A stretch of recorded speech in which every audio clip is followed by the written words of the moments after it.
네. 자, 오늘 149페이지 부동산 등기부 할 차례죠? 아닌가요?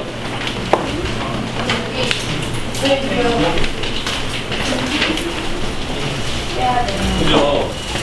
등기의 의미 쭉 설명하다가 뭐 공시, 부동산의 공시, 뭐 그다음에 동산의 공시 뭐 이런 것들 얘기했던 것 같아요. 이번 시간에는 부동산의 공시를 어디다 하느냐? 바로 등기부인데요. 그 등기부의 구성과 내용을 보면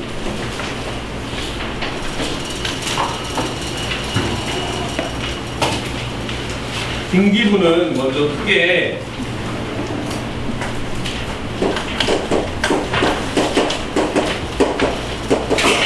표제부, 갑부, 을부로 구성이 되어 있어요. 또 표제부에는 부동산의 소재와 내역,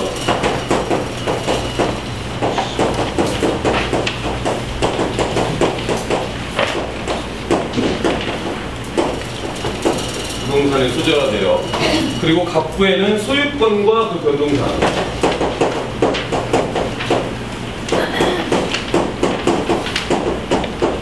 소유권이 누구에게 있고 그게 어떻게 바뀌었는지, 그리고 을부에는 저당권 등의 소유권 이해 권리,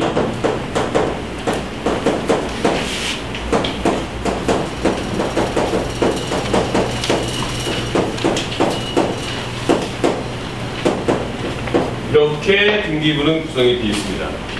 이게 우리 등기부의 구성 형태거든요. 그래서 오른쪽에 보면 이제 등기부 등본이라고 해가지고 등기부를 확인할 때 원래 등기부를 그대로 복사하는 서류, 이 복사본 전부를 등본이라고 하고요. 그 다음에 서류의 일부만을 복사하는 것을 초본이라고 합니다. 그러니까 등기를 하는 방법에서 동사는 사람들에게 보여줌으로써 공시가 이루어지지만 부동산 같은 경우는 보여주는 것으로 공시가 이루어지는 것이 아니라 부동산 등기부에 등기를 함으로써 공시가 이루어진다라는 거예요.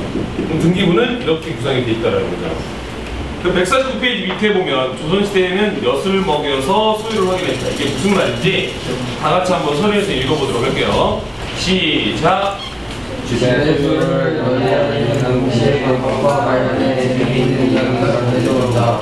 조선시대 서울의 왕십리에는 방법지방의 쪽을 시대보다 상당한 사람들이 많이 살고 있었는데 몇 년 정도가 살다가 불안으로 돌아가면서 시집하는 일이 적다 보니 정보로는 계약서를 작성하지 않고 나누는 계약을 내게 되었다.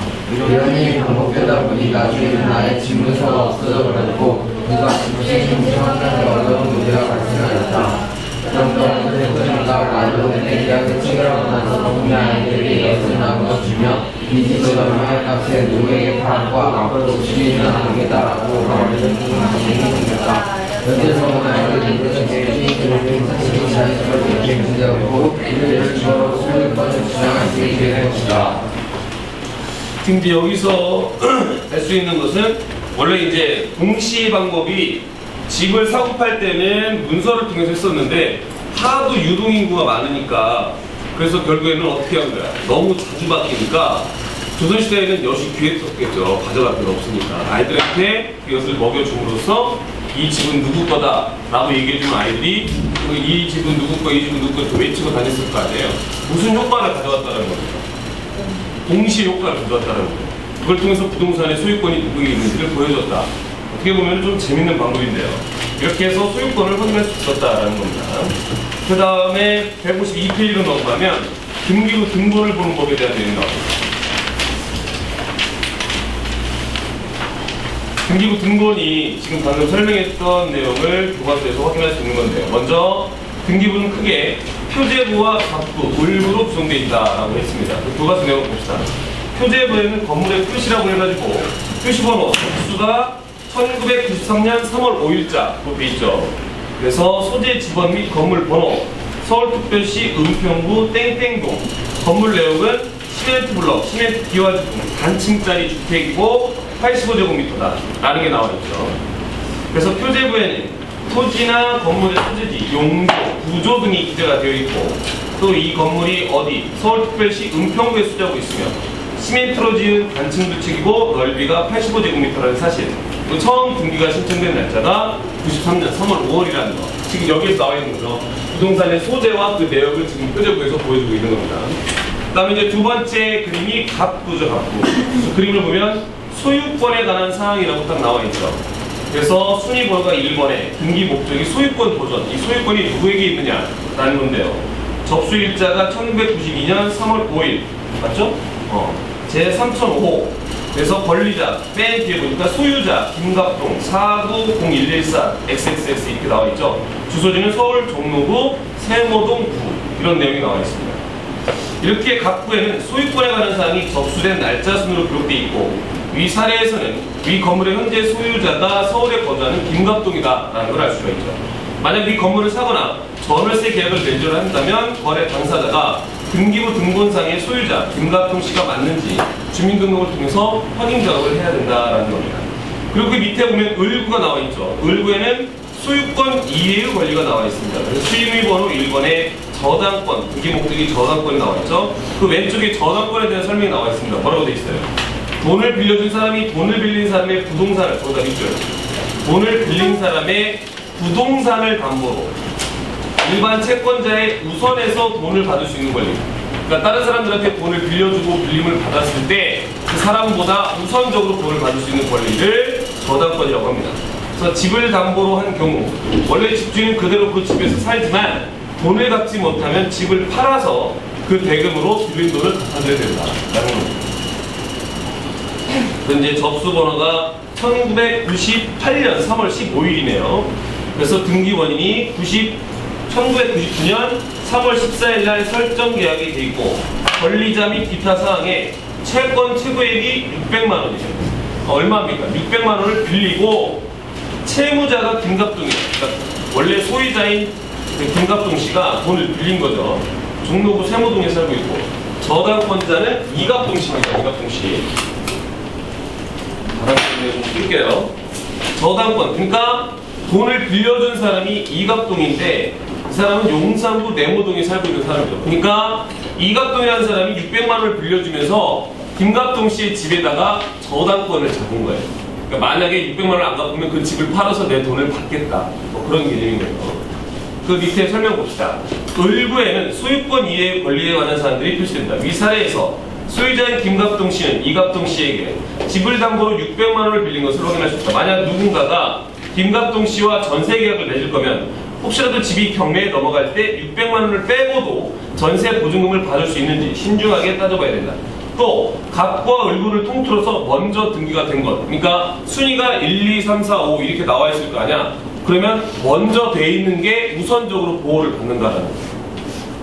이때 등기의 선언은 접수일자를 기준으로 하기 때문에 등기의 순서 또한 잘 살펴봐야 된다라는 겁니다. 그러면 이제 150페이지로 넘어가면 집을 살 때와 빌릴 때의 절차가 나와 있어요. 집을 살 때와 빌릴 때의 절차. 그래서 이제 먼저 집을 살 때는 집에 대한 조사를 합니다.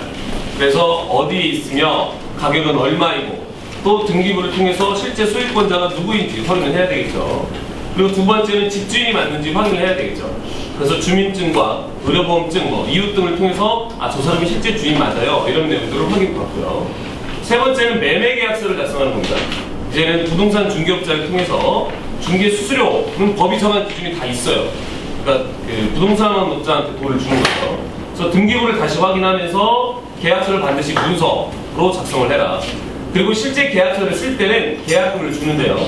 계약금은 통상 매매가의 몇 프로? 10%입니다. 10%. 그리고 사는 사람이 계약을 취소하면 계약금을 가지고 파는 사람이, 예를 들어 이런 거야.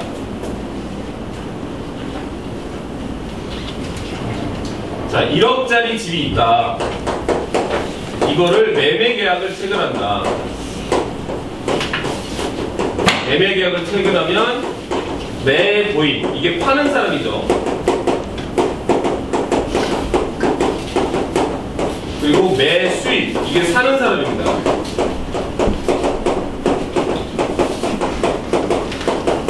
그러면 매수인이 매도인에게 계약금을 얼마를 준다? 10%. 그러면 얼마를 줘야 되는 거예요? 1000만 원. 1000만 원을 주는 거죠. 연석이 좀 깨워봐.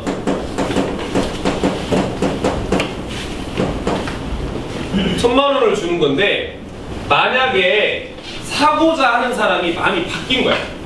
나 니네 집 사고 싶은데 계약을 했어.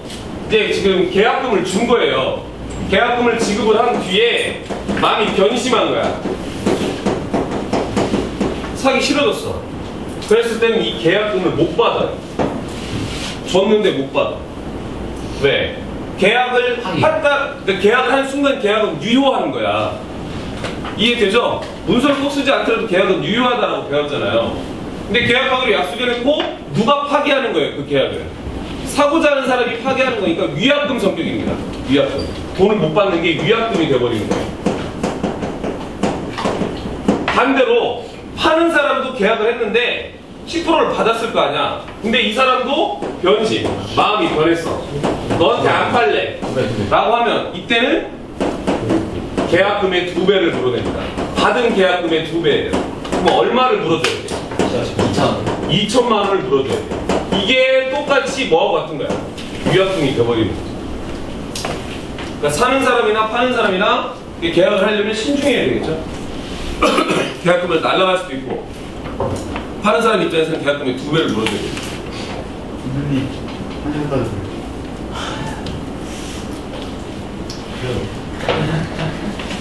무슨 그런 모양이에요.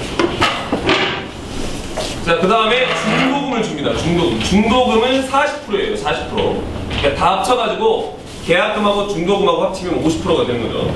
그래서 중도금을 지급하면 계약을 취소할 수 없다. 이때 계약금을 줄 때는 취소 가능한데 중도금을 준 날짜까지는 이제는 취소를 못한다는 거예요. 그다음에 마지막으로 잔금을 지급하면서 등기를 하는 겁니다. 잔금은 매매가의 50%를 주고